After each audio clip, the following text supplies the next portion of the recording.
सर्वप्रथम तथागत सम्यक संबुद्ध को मेरा त्रिवार नमन है, वंदन है। उसके पश्चात उन्होंने जो धम्म व्याख्यात करके आम जनता को और भिक्षुओं को उपदेशित किया है, उस धम्म को मेरा त्रिवार नमन है, वंदन है। उसके पश्चात उस धम्म को अनुसरण करने वाले संघ को मेरा नमन है, वंदन है। तो आज हम थेर गाथा के अंतर्गत जो अहर्त भिक्षु है, अहर्त भिक्षुओं के अनुभव और उनके द्वारा कहे गए महत्वपूर्ण उपदेशों को आपके समक्ष प्रस्तुत करने जा रहे हैं। कृपया निवेदन है कि आप ध्यानपूर्वक ग्रहण करने का प्रयास करेंगे। तो हम देखते हैं जो भिक्षु है उनका नाम है सानु। ये श्रावस्ती के एक उपासक के पुत्र है। पिता के प्रवर्जित होने पर पुत्र ने भी पिता का अनुसरण किया, लेकिन क्या हुआ कि मन उदास रहने के कारण घर लौटना चाहते थे। तो जब उनकी माँ को ये बात मालूम हुई तो वह बहुत दुखी हुई। एक दिन सानू ने अपने माता से दुखी रहने का कारण पूछा तो माँ ने कुछ ऐसे शब्द कह दिए जिनसे उन्हें संवेग उत्पन्न हुआ और जिसके फलस्वरूप उद्योग ने परिश्रम कर वे अहर्त पद को प्राप्त हुए। उसके बाद सानु स्थविर ने जो प्रश्न माता से किया उसी को उदान के रूप में प्रकट किया। माँ किसी के मरने पर या जीवित आदमी के दिखाई न देने पर भी माँ रोती है। माँ मुझे लोग जीवित देखते हैं और माँ किस लिए रोती है। तो पहली समझने वाली बात है कि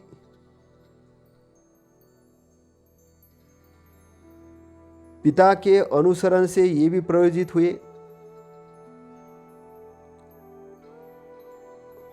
प्रयोजित होने के बाद में घर लौट कर जाना चाहते थे और माँ को बात मालूम हुई तो माँ दुखी हुई। और माँ दुखी हुई तो माँ से पूछने पर माँ ने कुछ ऐसा कह दिया कि इनके अंदर संवेग उत्पन्न हुआ। मतलब माँ ने कुछ अच्छा मार्गदर्शन दिया होगा और मार्गदर्शन देने के कारण इन्होंने उद्योग किया, अच्छे से परिश्रम किया और परिश्रम करने के बाद ये अहर्त हुए और अहर्त होने के बाद में अहर्त जब हो गए उसके बाद उन्होंने ये उदान कहा कि माँ किसी के मरने पर या जीवित आदमी के दिखाई न देने पर ही माँ रोती है। माँ तो तभी रोती है कि कोई मरता है या जीवित आदमी दिखाई नहीं देता, कि उन्हें बच्चा किधर गया दिख नहीं रहा, या कोई रिश्तेदार मर गया कुछ हुआ, तब माँ रोती है। लेकिन माँ लोग मुझे तो जीवित देख रहे हो और तुम किस लिए रो रही हो? अरे लोग तो मुझे जीवित देख रहे हैं, मैं तो घर ही वापिस आना चाहता था। इसका अर्थ यह है कि वो जो माँ थी वो बहुत ज्ञानी थी।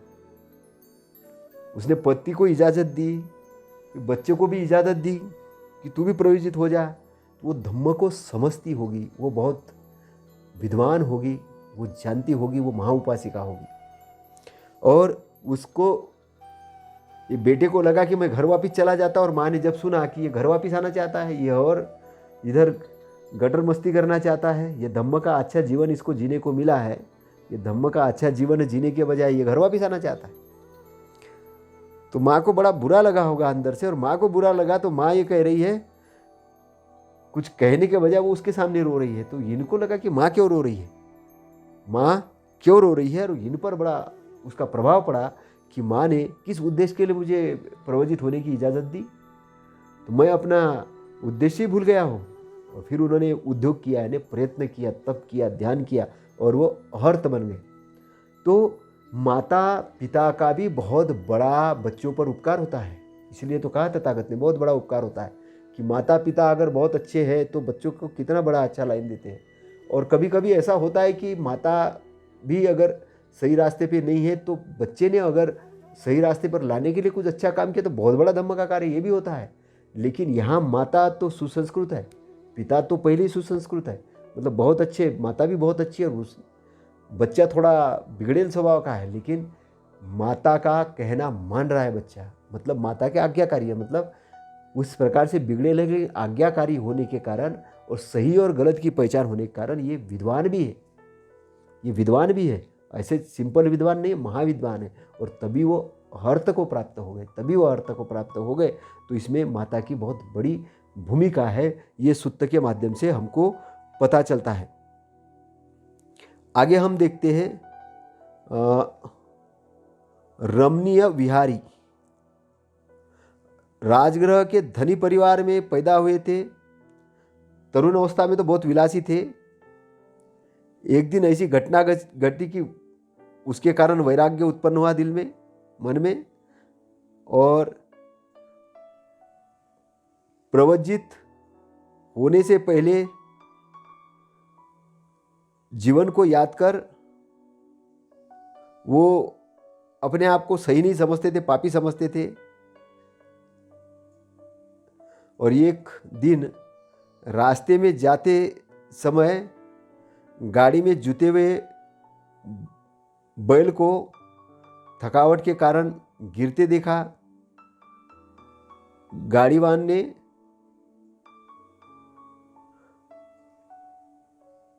उसे खोलकर खिला पिलाकर फिर जोत दिया और वह फिर सुखपूर्वक चलने लगा। तो रमणीय विहारी ने उक्त घटना से प्रेरणा प्राप्त कर उद्योग हो श्रवण धम्म का पूरा किया। और उसी के बाद उसी घटना को लक्ष्य करते हुए उन्होंने ये कहा, क्या कहा, जिस प्रकार भद्र उत्तम जाति का बैल गिरने पर भी उठ खड़ा हो जाता है, जिस प्रकार भद्र उत्तम जाति का बैल गिरने पर भी उठ खड़ा होता है, उसी प्रकार सम्यक संबुद्ध के दर्शन से संपन्न श्रावक भी उठ खड़ा हो जाता है। तो आलसी विलासी थे, मतलब है ना, तरुण थे, विलासी थे, और विलास में एक वैराग्य उत्पन्न हो गया। और प्रवज्जित होने पर पहले के जीवन को याद कर वे अपने को पापी समझते थे। पापी यानी क्या यार, हमारा जीवन कितना खराब था, कैसा था, कितना विलासी था, कोई लक्ष्य नहीं था, कोई कुछ नहीं। और ऐसा सोच ही रहे थे कि जाते हुए रास्ते में बैलगाड़ी दिखी। अब थकावट के कारण क्या बैल को गिरते देखा, तो गाड़ीवान ने क्या किया कि गिरते बैल को पहले तो खोल दिया और उसको कुछ खिलाया पिलाया, फिर जोत दिया। और खिलाया पिलाया तो उसमें क्या हुआ, अच्छी ताकत निर्माण हुई। ताकत निर्माण हुई तो वो चलने लग गया बैल। तो उस घटना को याद करते हुए रमणीय विहारी ने उस घटना को ध्यान में रखा और ध्यान में रख के उद्योग किया, मतलब परिश्रम किया और अपने श्रवण धम्म को पूरा किया। और पूरा करके उस उदान को कहा, तो जिस प्रकार भद्र ने उत्तम जाति का बैल गिरने पर भी उठ खड़ा हो जाता है, उसी प्रकार सम्यक संबुद्ध के दर्शन से संपन्न सम्यक संबुद्ध के दर्शन से सम्यक श्रावक भी उठ खड़ा हो जाए। दर्शन यानी जो सम्यक संबुद्ध ने जो दर्शन दिया उससे संपन्न होकर। बात समझने वाली है। अभी कुछ लोग आलस में पड़े होंगे, विलास में पड़े होंगे और अपने आप को ऐसा समझते होंगे कि यार कोई काम के नहीं है, कोई कुछ नहीं, अपनी तो जीवन ऐसी ही है। ऐसा होता है जीवन के अंदर में। लेकिन ये जो भिक्षु है रमणीय विहारी, इनका नाम ही रमणीय विहारी, तो ये भिक्षु जो है इनको प्रवजित होने के बाद भी ये दुखी रहते थे कि यार कोई पहले के जीवन में याद करते। आदमी है ना, अपने भूतकाल में याद करते रहता है कि अरे ऐसा नहीं किया, वैसा किया, वैसा हो गया, चिवर भी पहन लिया, लेकिन घर वालों की याद आ रही, अपने पहले जीवन की बात कर रहे हैं। लेकिन ये कह रहे हैं कि वो जो रास्ते में जो बैल को देखा वो गिर गया, और गिरने के बाद जो गाड़ीवान था उसने बैल को खोल दिया, उसको चारा खिलाया किया, उसको तंदुरुस्त किया, फिर उसको जज दिया, वो अच्छे से चलने लग गया। तो गिरा हुआ बैल भी उठ के खड़ा होता है, अच्छे जाति का, अच्छे इसका नस्ल का, तो बैल गिरकर भी खड़ा हो जाता है। उसी प्रकार सम्यक संबुद्ध के दर्शन से संपन्न, जो सम्यक संबुद्ध के दर्शन से सम्यक संपन्न जो श्रावक भी उठकर खड़ा हो जाता है। अगर वो गिरा भी हुआ है लेकिन उसको सम्यक संबुद्ध का दर्शन यानी ज्ञान पता है, वो संपन्न हो चुका है इस ज्ञान से, तो ज्ञान के कारण क्या है, वो अपने अज्ञान पर विजय प्राप्त कर लेता है। तो ज्ञान से अज्ञान पर विजय प्राप्त करने के कारण क्या होता है, अज्ञान पर जैसे ही विजय प्राप्त करता है तो उसकी विलासिता खत्म हो जाती, उसके पुराने जो दुष्कर्म थे सब खत्म हो जाते हैं और वो एक तंदुरुस्त हो जाता है, वो ज्ञानी हो जाता है। तो जो जैसे अभी अंगुलीमाल को देखते हैं, पटाचारा को देखते हैं, या कहीं ऐसे गृहस्थ के जो गृहस्थ बाद में भिक्षु बने, प्रवजित हुए, तो देखते हैं कि उनका जीवन, और यहाँ तक भी ये देखते हैं कि सम्राट अशोक को हम देखें, सम्राट अशोक का जीवन देखिए कि पहले कितना कैसा इंसान था कि उसने कलिंग के युद्ध के अंदर में जितने के लिए एरिया जितने के लाखों लोगों को, निरपराध लोगों को मरवा दिया था। लेकिन क्या हुआ कि उनके संपर्क उस ज्ञानी भिक्षुओं से हुए, उसमें उनके परिवार के भी थे, उनके भाई का भी जो बेटा वगैरह कौन था, और अन्य जो भिक्षु थे, तो उनके साथ जैसे ही संपर्क हुए और तथागत के वाणी को सुना, समझा, जाना, तो सम्राट अशोक में भी परिवर्तन हुआ। सम्राट अशोक ने संकल्प लिया कि मैं अपनी सीमाओं को, लोगों को मारकाट करके नहीं बढ़ाऊंगा, मैं तो मैत्री के आधार पर भी बढ़ाया जा सकता है। तो ये क्यों निर्माण हुआ? ये निर्माण हुआ कि सम्यक संबुद्ध के उपदेश को उन्होंने जाना। कैसे जाना? कुछ समय के लिए सम्राट अशोक भी भिक्षु बना, कुछ समय के लिए भिक्षु बना, श्रामणेर बना, और श्रामणेर बनने के बाद में कुछ समय तक समझा, भिक्षु का जीवन समझा, धम्म को समझा, और धम्म को बड़े गहराई से समझने के बाद उसको एक चीज़ समझ में आई कि मैत्री से भी बहुत सारी चीज़ों को हासिल किया जा सकता है। और उसने देखो कितने सारी बड़ी सीमाओं को हासिल कर लिया बहुत। और यहाँ तक कि अपने जो सीमा क्षेत्र थे वहाँ पे भी उसने पशुओं के लिए एक औषधालय, मतलब पशुओं के लिए भी हॉस्पिटल खोले, इंसानों के लिए तो खोले, पशुओं के लिए हॉस्पिटल खोले, और कुएं, कुछ अंतराल पे कुएं भी खोदे, और पेड़ों को लगाया, फलदार वृक्षों को लगाया, बांध बनाया, मतलब बहुत सारा कलाकृति का काम किया। कहने का मतलब कि जब एक गिरा हुआ व्यक्ति भी सम्यक संबुद्ध का, उसको सधम्म का मार्गदर्शन मिलता है और वो संपन्न होता है, उस दर्शन से जब संपन्न होता है तो वो सही रास्ते पे चलता है। तो तथागत के धम्म का प्रचार प्रसार करना ये कितना महत्वपूर्ण है। हम चाहते हैं कि ये, जैसे भारत देश के अंदर में आप देखिए कि धर्म के आधार पे कितने सारे लड़ाइयाँ हो जाती है, कितना सारा कुछ रोड जाम हो जाते हैं, कोई कुछ हो जाता है, और सरकारें जो है, नेता है, कितना सारा हट योगी बन जाते हैं कि नहीं, हम तो जनता नहीं, हम तो अपने हिसाब से ही काम करेंगे। या कुछ लोग हैं कि जो बोलेंगे कि हम सत्ता को नहीं मानेंगे, संविधान को नहीं मानेंगे, हम तो कुछ भी घटनाक्रम करेंगे। तो इस प्रकार से सारी चीज़ों को अगर सही ढंग से लाना है तो धम्म की वाणी एक बहुत बड़ा काम कर सकती है, एक शांतता प्रदान करने के लिए। ये बहुत इम्पोर्टेंट सूत्र है कि जहाँ पर एक गिरा हुआ इंसान, एक गिरा हुआ सिस्टम, एक गिरा हुआ ढांचा ठीक हो सकता है। तो जब ढांचा ठीक हो जाएगा, जब सारी चीज़ें ठीक हो जाएगी, बैलेंस हो जाएगी, सब सही हो जाएगा, सारे लोग शांत हो जाएंगे। शांत का मतलब है कि ऐसे शांत नहीं कि अब कोई काम धाम नहीं, शांति का मतलब अंदर से प्रसन्न हो जाएंगे, सुखी हो जाएंगे, आनंदित हो जाएंगे, संतोषी हो जाएंगे। संतोषी का मतलब कि चुपचाप बैठना नहीं, संतोषी मतलब है कि बहुत उन्नतिशील हो जाएंगे और भारत का विकास होगा, भारत महागुरु बन जाएगा। वो तथागत के रास्ते पे चलने से ही होगा। पहले भी सम्राट अशोक तथागत के रास्ते पे चलने के कारण 31% प्लस जीडीपी था भारत का और बहुत बड़ा नाम था। और यही नहीं, भारत ने बहुत सारे विश्व को दिया है, श्रीलंका है, अन्य देशों को है, जापान है, ताइवान है, यहाँ से चाइना है, सारे लोगों ने ये विज्ञानवादी धम्म वहाँ गया और उनका बहुत बड़ा प्रोग्रेस है। आज चाइना के अंदर में देखो आप, उसकी बहुत सारी सीखने लायक बातें हैं वहाँ से।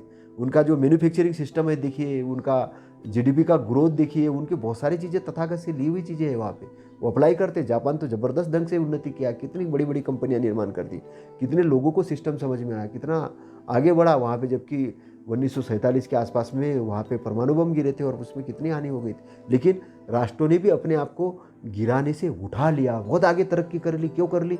ये इस ज्ञान के अंदर में इतना बड़ा डेवलपमेंट है कि वो आपकी जो विलासिता है, जो गलत तर्क है, गलत विचार है, गलत थॉट है, उसको गायब कर देता है दम, उसको गायब करके आपको प्रोग्रेसिव के अंदर में आपको फ्यूचर का राइट दृष्टिकोण दिलवाता है। क्योंकि जो आपका प्रेजेंट इंटरनल आई जब बढ़िया हो जाता है, जब ठीक ठाक हो जाता है, अभी कर्म का सिद्धांत ठीक ठाक हो जाता है। अभी कई लोगों को आप देखिए कि उन्होंने कर्म के सिद्धांत को देखा तो 15 घंटे 18 घंटे काम करते, जबरदस्त ढंग से काम करते, उसके बाद भी थकते नहीं, सेहत से बहुत बढ़िया है, पैसा बहुत है, अमीर है, अरबपति खरबपति है, दान भी देते, बहुत सारी कंपनियां चलाते हैं। लेकिन ऐसा है नहीं कि वो बोले कि यार जीवन में कुछ नहीं है, वो तो बोलेंगे और बढ़िया मजेदार है जीवन, हम और क्या कर सकते हैं।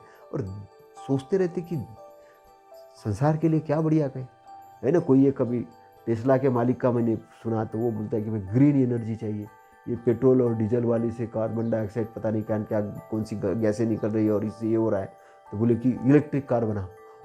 उसका मतलब कहने का मतलब कि सारे इन्वेंशन कर रहे हैं, सारे इन्वेंशन कर। इवन अमेरिका के अंदर में देखिए आप, अमेरिका के अंदर में जो नॉर्मन वेल्सपील ने जो power of positive thinking book लिखी, तो वो चर्च के अगेंस्ट में जाके लिखी है। चर्च के अगेंस्ट, चर्च का बहुत बड़ा विरोध हुआ कि ये क्या सोच रहे हैं power of positive thinking. Positive thinking का क्या मतलब है?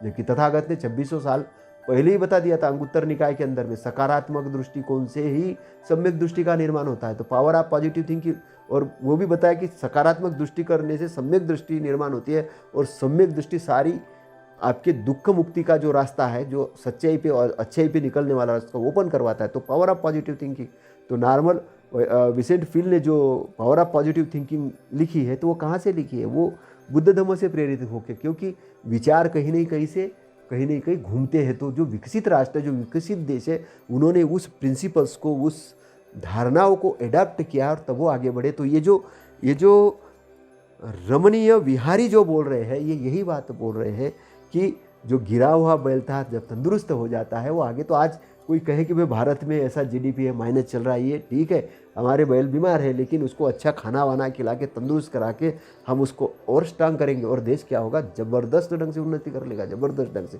यहाँ के लोगों के अंदर बहुत बड़ी कैपेसिटी है, बहुत बड़ी है, बस उनको सही गाइडेंस की ज़रूरत है, सही मार्गदर्शन की ज़रूरत है ना। अभी केवल ये अभी मार्गदर्शन कैसे मिल रहा है? लालच पे और डर पे। लालच पे कैसे कि मेरी सत्ता ले आओ तो मैं 35 रुपये पेट्रोल कर दूंगा, हम करवा देंगे, 15 लाख रुपए मिलेंगे, क्या मिलेंगे, नहीं मिलेंगे, जो है। तो लालच या डर, नहीं आओगे तो देखो उधर मंदिर नहीं बनेगा तो वो ऐसा कर लेगा, वो धर्म वाला ऐसा कर लेगा। तो ऐसे डर करके और लालच देखिए, ये दोनों चीज़ पे लोग सत्ता हथियार है और युवा भी उसी में फंसे हुए, डर में या लालच में, डर में या लालच में। वैज्ञानिक दृष्टिकोण अभी निर्माण नहीं हो रहा, लेकिन अभी मैं देखता हूँ कि धीरे धीरे निर्माण होने लग गया। अब राजनेताओं में भी धीरे धीरे होने लग गया, उनको भी बहुत सारी समझ आने लग गई। और लेकिन हमको उन लोगों को समझना है कि जो भारत को अलग दृष्टिकोण पे ले जाना चाहते हैं, उनको समझना, और अलग दृष्टिकोण ले जाना चाहते हैं, और कुछ लोग गलत दृष्टिकोण पे ले जाना चाहते हैं। तो गलत दृष्टिकोण पे जाने वाले जो मिथ्या दृष्टि संपन्न लोग हैं, उनसे बचना है सारे युवाओं को, और अलग है नहीं, बहुत अच्छे प्योरिटी वाले, पवित्रता वाले मार्ग पे और आपके उन्नति वाले मार्ग पे जो ले जाना चाहते हैं। और वैसा तत्वज्ञान भारत के अंदर में है, वो इतिहास के अंदर में है, और वो इतिहास से सबक सीख के हमको आगे बढ़ना है। अगर लोगों की उन्नति हुई, अन्य देशों की उन्नति हुई, और पास्ट के अंदर में, इतिहास के अंदर में बहुत सारे राजाओं की उन्नति हुई, बहुत सारे लोग सफल हुए, तो आने वाला फ्यूचर भी हमारा अच्छा होगा। बस अच्छी चीज़ों का हमको अनुसरण करना है और उसके हिसाब से काम करना है। तो मैत्री भाव बढ़ाना है, बहुत अच्छे से अपने आप को स्ट्रांग करना है और जो अपने आप को पावरफुल करने वाली चीज़ें उसको अप्लाई करना है और तंदुरुस्त बनना है, ताकतवर बनना है। ताकतवर बन के अपनी ताकत का, अपनी ऊर्जा का संगठित तरीके से एक अच्छा उपयोग करना है, प्रयोग करना है। आगे हम देखते हैं, ये जो भिक्षु है इनका नाम समिधि है। राजगृह के एक संपन्न परिवार में जन्म हुआ। राजरक होने के बाद भिक्षु जीवन का आनंद मना रहे थे, तो अकुशल प्रवृत्ति ने उनके ऊपर हावी होने की कोशिश की। तो ये क्या कहते हैं, घर से बेघर हो मैं श्रद्धापूर्वक प्रवजित हुआ, मेरी सजगता तथा प्रज्ञा परिपक्व है, चित्त सुसमाहित है, मार जो चाहो सो करो, तुम मुझे बाधा नहीं पहुंचा सकोगे। अरे मार का मतलब है यहाँ अकुशल स्थितियाँ। अकुशल स्थिति किन के ऊपर हावी होती है, जो श्रद्धावान नहीं है, जो सजग नहीं है, जिनकी प्रज्ञा की परिपक्वता नहीं है, जिनका चित्त सुसमाहित मतलब अच्छे से डिसिप्लिन किया हुआ नहीं है, तो उनके ऊपर मार हावी हो सकता है। लेकिन इनके पास तो इन्होंने सब कुछ अपने आप को सुरक्षित करके रखा था, तो ये कहते हैं कि मार तुम कुछ भी करो, मुझे बाधा नहीं पहुंचा सकते। मतलब बाधा, क्रोध उसी को दिलाया जा सकता है जो क्रोधित हो सकता है, राग उसी को दिलाया जा सकता है जो राग को ग्रहण करे, द्वेष उसी को दिलाया जा सकता है जो द्वेष को ग्रहण करे। लेकिन जिसने अपने चित्त को सजग करके रखा, डिसिप्लिन करके रखा, उसको कैसे क्रोध दिलाओगे, कैसे ये कराओगे, नहीं करा सकते। तो मार वाला जो एरिया है अकुशलता का एरिया है। तो जो कुशल एरिया में आ चुके, कुशलता के क्षेत्र में आ चुके हैं, उनको उन पर मार हावी नहीं हो सकता, ये कह रहे हैं। आगे हम देखते हैं उज्जय नामक के भिक्षु। उज्जय तो उज्जय नामक भिक्षु जो है ये राजगृह में उत्पन्न हुए। ये त्रिवेद पारंगत होने के बाद भी इसमें कोई सार नहीं पा सके, और सार नहीं पाने के बाद में भगवान के पास गए और परिवर्जित हुए। अरहंत होने के बाद तथागत के पास गए और उन्होंने वंदना की, और वंदना करने के बाद तथागत से ये कहते हैं, सभी बंधनों से मुक्त उन बुद्ध वीर को मैं नमस्कार करता हूँ, जिनकी शिक्षा का अनुसरण कर मैं आश्रव रहित हो विहरता हूँ।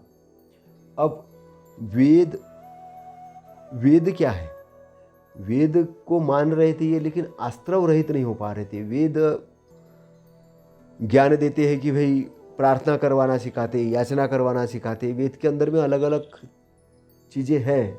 तथागत भी एक जगह वेद के बारे में कहते हैं कि ये पथहीन जंगल है। तो तथागत ने भी वेद को पढ़ा है, जाना है, समझा है, लेकिन उसमें से कंक्लूजन उन्होंने ये निकाला है कि वेद से कोई मार्ग मिलने वाला नहीं है, मार्ग हमको ढूंढना पड़ेगा अलग से। तो उन्होंने धम्म जो दिया है, ये मार्ग दिया है, एक डिसिप्लिन दिया है, हर चीज़ का एक मार्ग दिया है। तो ये जो भिक्षु है, ये जो कह रहे तथागत के सामने, सभी बंधनों से मुक्त उन बुद्ध वीर को नमस्कार, जिनकी शिक्षा का अनुसरण कर मैं आश्रव रहित हो विहरता हूँ। आश्रव रहित क्या हो गया, उनका चित्त हो गया। तो चित्त को आश्रव रहित यानी क्लीन करना, शुद्ध करने की जो ट्रेनिंग थी, ये तथागत के पास थी। तथागत याचना प्रार्थना करना नहीं सिखाते थे, तथागत सिखाते थे कॉज और इफेक्ट का लॉ। तथागत सिखाते थे ब्रह्मांड के वो नियम, वो कि जिस नियमों को लागू होने से कोई रोक नहीं सकता। तथागत सिखाते थे उन बलों को, तथागत सिखाते थे 37 बोधि पक्ष धम्म को, तथागत सिखाते थे सजगता को, होश को। तो वो उनका ध्यान जो था किसी ईश्वर परमेश्वर प्राप्ति वाला ध्यान नहीं था, अपने आप को जागृत करने का ध्यान था। और ये कर्म का सिद्धांत सिखाते, कौन से कर्म जो अभी हम पिछले हो सकता है कि हमारे कर्म ठीक रहे हो, नहीं रहे हो, बेहोशी में गलत भी कर्म किए हो, लेकिन अभी वो होश करना सिखाते हैं। और होश के माध्यम से अगर हमने सही कर्म करना चालू किए तो पुराने जो गलत कर्म थे वो सही कर्म के कारण कटना शुरू हो जाते हैं और अच्छे कर्म उसका स्थान लेना शुरू करते हैं। इसलिए क्या होता है कि अच्छे स्थान का किसी प्रकार का संस्कार नहीं बनता। संस्कार का मतलब होता है यहाँ पे गलत चीज़ का स्टोर। वो इसका संस्कृत वाला संस्कार नहीं, वो एक अलग व्याख्या होती है ना। पाली का जो संस्कार है कि किसी गलत तरीके का ब्रेन के अंदर स्टोरेज नहीं होता और इस प्रकार वो आश्रव रहित हो जाते हैं। जो आश्रव रहित हो जाते हैं, जो क्लीन हो जाते हैं, वो कहाँ पर जाते हैं? वो श्रोतापन्न होते हैं, साकृदागामी होते हैं, अनागामी होते हैं, बाद में अहर्त हो जाते हैं और अहर्त होने के बाद बुद्ध हो जाते हैं और फिर प्रत्येक बुद्ध होते हैं और फिर सम्यक संबुद्ध होते हैं। तो वो इस प्रकार की स्टेजेस को प्राप्त करते जाते। तो अरहत तो ये अरहत हो गए थे, आश्रव रहित हो गए थे। तो ये वंदना करके तथागत का आशीष ले रहे, आशीर्वाद ले रहे हैं, तथागत की गुणगान करके ये बात बता रहे तथागत को। आगे हम देखते हैं संजय नामक भिक्षु। राजगृह में इनका जन्म हुआ था और घर में रहते ही ये श्रोतापन्न हो गए थे। देखिए, घर में रहते भी श्रोतापन्न हो गए थे। बाद में प्रवर्जित हो अहर्त पद को प्राप्त कर संजय स्थविर ने ये उदान प्रकट किया। मतलब इसमें यह है कि उपासक भी श्रोतापन्न हो सकता है। ये सीधा सीधा कभी कोई भिक्षु बोलेगा कि नहीं उपासक श्रोतापन्न नहीं होता, तो नहीं, श्रोतापन्न उपासक भी हो जाता है, उसमें ये नहीं है। उपासक भी अहर्त भी हो जाता है। जो तथागत ने कहा है एक जगह धम्म पद के अंदर में कि चिवर पहन के भिक्षु भी अगर अनुसरण नहीं करे तो वो कहीं नहीं जाएगा, लेकिन अगर एक उपासक भी है वो भिक्षु से भी उच्च पद पे जा सकता है। तो यहाँ पर कर्म की जो बात है वो आचरण की बात है। आप कौन कैसा आचरण करोगे? अगर आप धम्म का आचरण करोगे तो आपकी सदगति होना है, इसको कोई रोक नहीं सकता। यहाँ से कपड़ों से कोई लेना देना नहीं तथागत के धम्म में। तो ये संजय क्या कह रहे हैं? जब से मैं घर से बेघर हो प्रवजित हुआ हूँ तब से अनार्य दोषयुक्त विचार उत्पन्न नहीं हुआ और मैं विशुद्ध संकल्प के साथ आगे बढ़ा हूँ। जब से मैं प्रवजित हुआ हूँ तब से अनार्य यानी गलत, आर्य यानी श्रेष्ठ, अनार्य यानी गलत, ये पाली का शब्द है ना।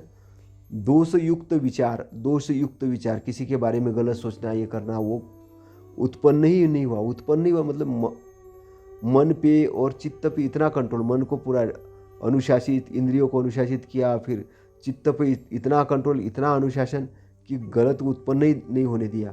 और विशुद्ध संकल्प के साथ, संकल्प कैसा? विशुद्ध संकल्प के साथ मैं आगे बढ़ा और आगे बढ़ता रहा। तो वो कह रहे हैं कि मैं आगे बढ़ा। संकल्प कैसा रहा? विशुद्ध संकल्प।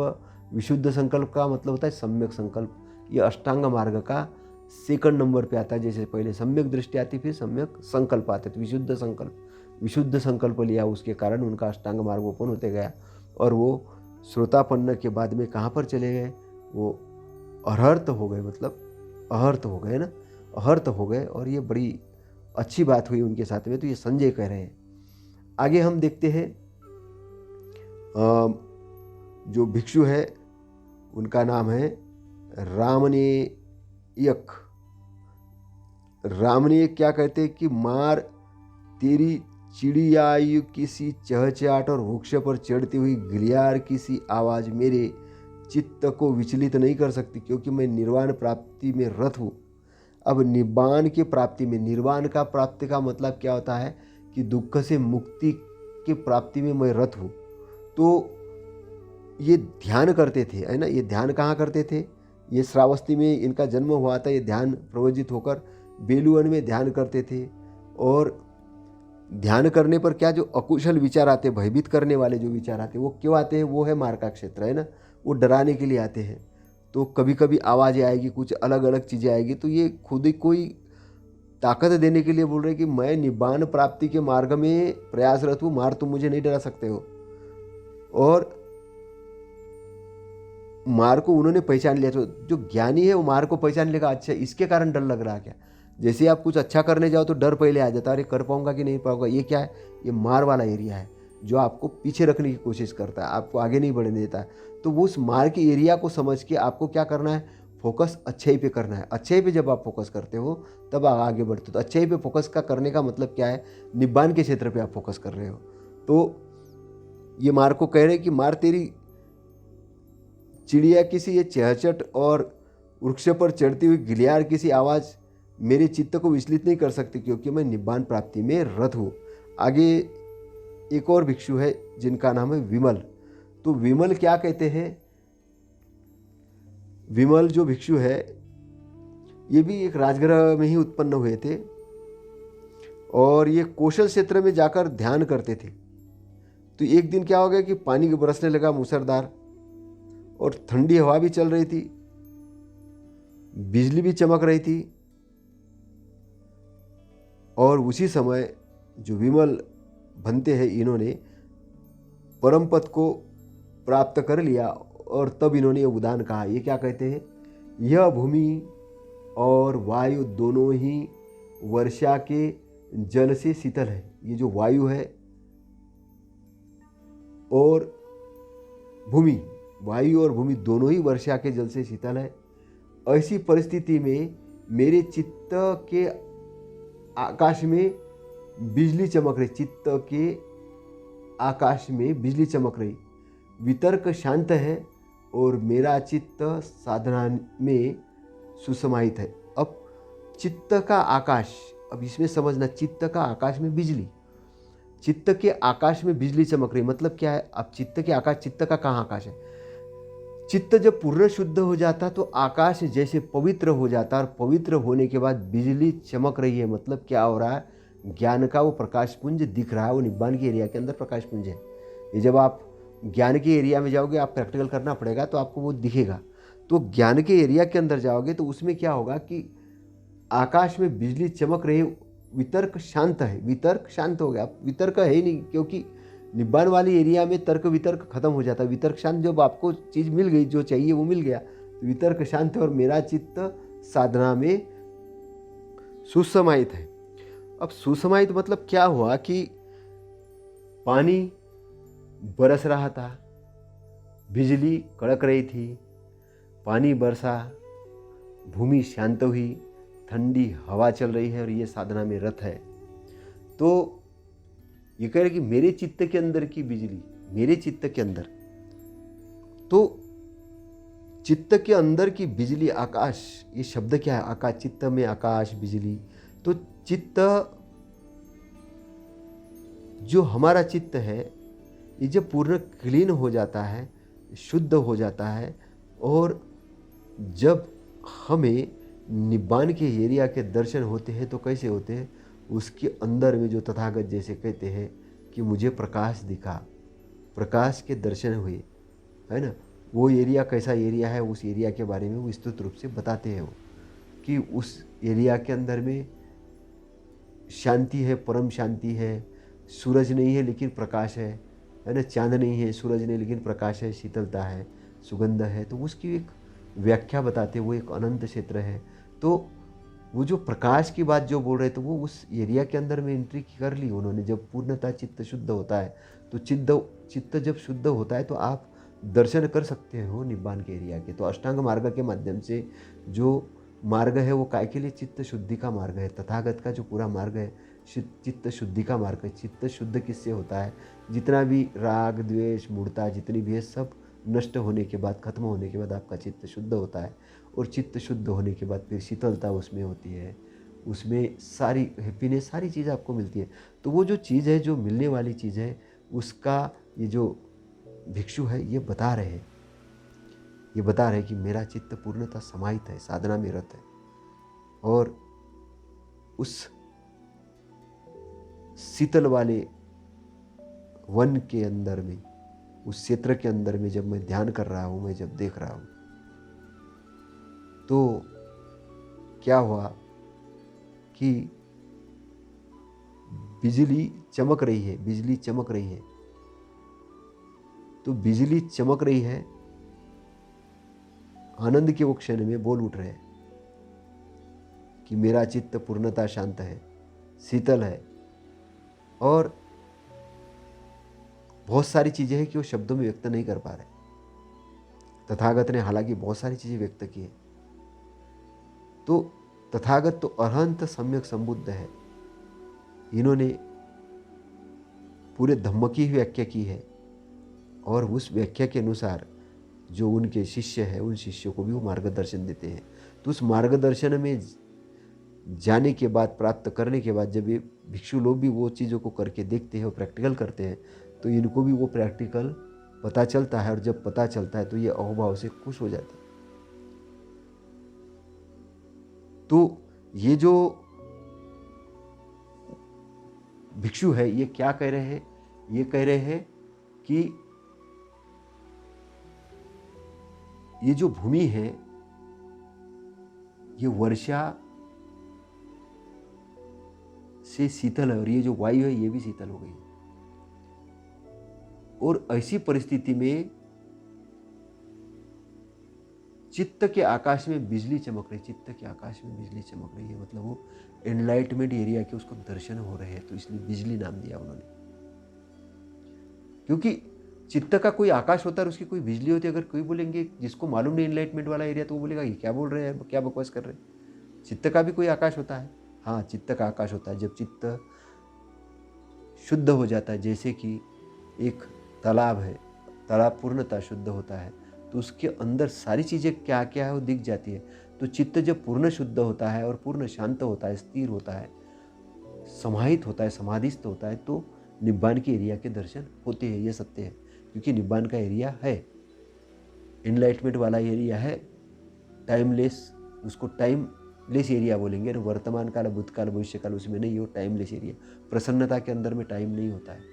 एक बच्चा अगर एग्जाम्पल में दिया जाए तो एक बच्चे जब आप बचपन में थे तो आप देखिए, जब आप खुश थे तो आपको पता चल रहा है कि आप 1 साल, 2 साल, 3 साल, 5 साल के कब होंगे? बिल्कुल नहीं पता चलता। और जो लोग भी हैप्पीनेस में रहते हैं, बहुत खुश रहते हैं, तो उनको तो उम्र के 60 साल, 70 साल, 80 साल कैसे जाते पता ही नहीं चलता।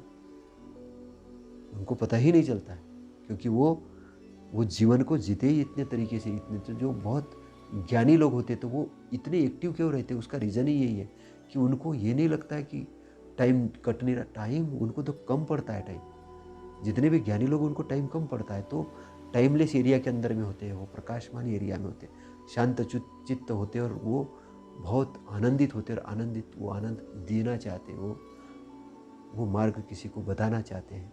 तो इसीलिए ये जो भिक्षु जो कह रहे हैं कि वितर्क शांत है और मेरा चित्त साधना में सुमाई, तो वितर्क भी शांत हो जाते। तो वितर्क कब शांत हो जाते? निब्बान के एरिया में वितर्क भी शांत हो जाते हैं। तो ये निब्बान के एरिया की बात कह रहे हैं। तो तथागत का जो मार्ग ही है अहर्त होने पाने का मार्ग, अरहंत नहीं, अहर्त मतलब तैर लिया, वो पूरी बुराइयों से मुक्त होकर जिसने तैर कर अपने निब्बान की एरिया को प्राप्त कर लिया, भवसागर से तैर के, है ना। वो उसी क्षेत्र में नहीं है, वो तैर के, है ना। अहर्त और अरहंत में यंत्र, अरहंत यानी अपने अंदर को शत्रुओं को उसने हत्या कर ली, ये कर ली, तो अरहंत हो गए। अहर्त यानी उस शत्रुओं को उसने छोड़ दिया, त्याग दिया, पूरी तरह उसको ऊर्जा ही नहीं दे रहा है, उसको निगलेक्ट कर दिया। हत्या वाली तो बात ही नहीं आती। वो जब वो उसको ऊर्जा नहीं देगा तो वैसे ही वो खत्म हो जाएंगे, उसके पास आएंगे ही नहीं। बस यही डिफरेंस है, यही डिफरेंस है। तथागत के इसमें बहुत एक एक वचनों का बड़ा मूल्य है और तथागत के जो वचन है बहुत काम के वचन है। और वही वचन उन्होंने अपने शिष्य को सिखाए, जो श्रामणेर थे या जो भिक्षु थे या जो भी उनके उपासक, महाउपासक उनके साथ में थे, उन सबको सिखाया। और उस धम्म के कारण विश्व के अंदर में विज्ञान की, ज्ञान की बहुत प्रगति हुई और बहुत लोगों का सुख और कल्याण हुआ और आगे भी होते रहेगा। तो उस मंगल वाणी को, उस तथागत की वाणी को हम प्रचार प्रसार करते रहेंगे। और आपने अभी तक इसको अच्छे से सुना, इसके लिए आपका धन्यवाद। नमो बुद्धाय, नमो धम्माय, नमो संघाय। साधु साधु साधु।